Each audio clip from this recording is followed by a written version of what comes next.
a man of power and influence in the criminal underworld of Liberty City. As the leader of the Ming family, a subsect of the Triads, he commanded respect and fear from those around him.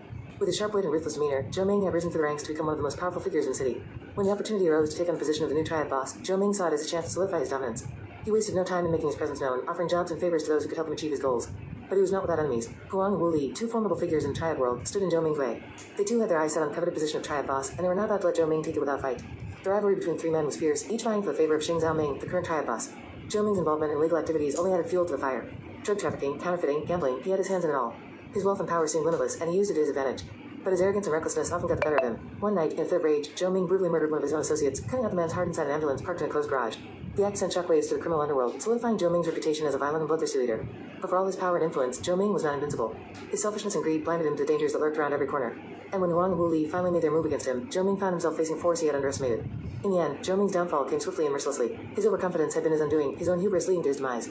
As he lay dying on the cold pavement, surrounded by his enemies, Zhou Ming realized too late that power and wealth were fleeting. In the world of the Triads, only the strong survive, and Zhou Ming had learned that lesson the hard way.